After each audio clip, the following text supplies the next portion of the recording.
Israel ने तोड़े नियम, हमास ने किया युद्ध अपराध, गाजा की जंग में नया मोड़, कौन कर रहा वॉर क्राइम।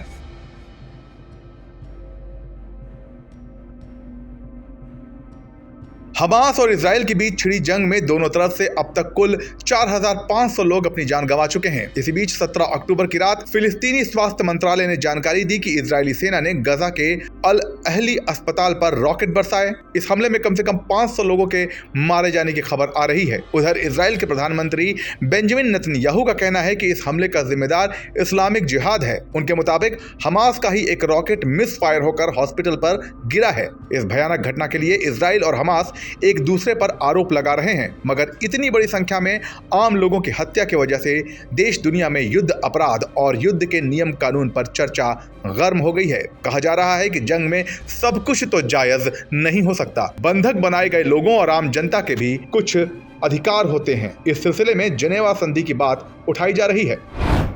क्या है जिनेवा संधि? स्विट्जरलैंड में एक शहर है जिनेवा। वहां रहने वाले एक व्यापारी हेनरी ड्यूनेंट ने एक संस्था बनाई, रेड क्रॉस। दुनिया भर में जहां भी युद्ध होता है वहां इस संस्था का नाम जरूर सामने आता है। रेड क्रॉस युद्धग्रस्त क्षेत्रों में मानवीय सहायता पहुंचाने का काम करती है। संस्था और हेनरी के प्रयासों से युद्ध के दौरान मानवीय मूल्य बनाए रखने के लिए भी कुछ नियम तय किए गए। कुल 4 समझौते हुए कुछ नियम बने। मसलन घायल सैनिकों की मदद करना, हिरासत में लिए गए दुश्मन सैनिक के साथ मानवीय व्यवहार और घायल सैनिक की देखभाल। 4 समझौतों की सीरीज को इस तरह हम जिनेवा संधि कहते हैं। जिनेवा के 4 समझौते। जिनेवा में पहला समझौता हुआ अक्टूबर 1863 के महीने में। हेनरी के अनुरोध पर इसमें 16 देश आए। 12 देशों ने इस समझौते पर दस्तखत किए।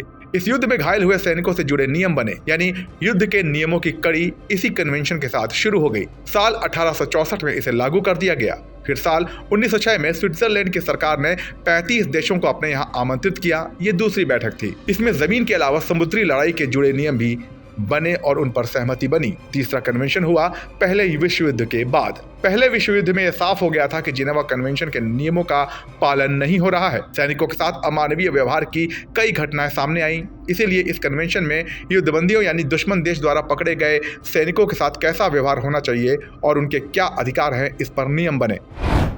समझौतों से क्या निकला? चौथा जिनेवा कन्वेंशन 1949 में हुआ। पूरी दुनिया ने विश्व युद्ध के दौरान देखी गई बर्बरता से हाथ जोड़ लिए थे। इस बार 194 देशों ने मिलकर युद्धबंदियों से संबंधित नियम तय किए। इसी कन्वेंशन में युद्ध के दौरान आम नागरिकों के क्या हक होते हैं उस पर भी सहमति बनी। लेकिन इन 4 बैठकों से निकल कर क्या आया, अब जरा वो भी जान लीजिए। पहला, किसी सैनिक के पकड़े जाने के बाद यह संधि लागू होती है।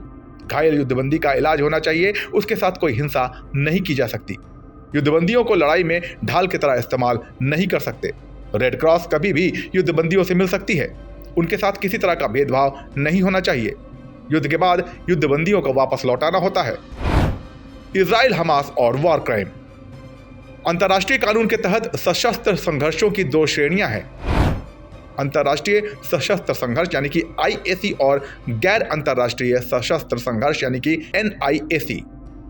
जिनेवा कन्वेंशन के सामान्य अनुच्छेद 2 के मुताबिक IAC का मतलब है 2 देशों की जंग, जबकि NIAC में दोनों या कोई एक पक्ष गैर सरकारी होना चाहिए, जैसे कि हमास। इसलिए इजराइल और हमास अंतर्राष्ट्रीय मानवीय कानून का पालन करने के लिए बाध्य हैं। युद्ध केवल लड़ाकों और सैन्य ठिकानों के बीच हो सकता है। अन्य हमलों में नागरिक मारे जाते हैं तो वो अवैध है, गैर कानूनी है। इसीलिए हमास द्वारा नागरिकों की हत्या भी अवैध है। साथ ही हमास ने इजरायलियों को बंधक बनाया है। बंधक बनाना भी युद्ध अपराध में गिना जाएगा। इन आरोपों पर हमास का कहना है कि वो इजराइल के उन लोगों को सिविलियन नहीं मानते जिन्होंने फिलिस्तीनी जमीन पर जबरन बस्तियां बसाई हैं। इस पूरे मामले पर आपकी क्या राय है, हमें कमेंट सेक्शन में बताइए और देश दुनिया की खबरों के लिए बने रहिए जनसत्ता के साथ। नमस्कार।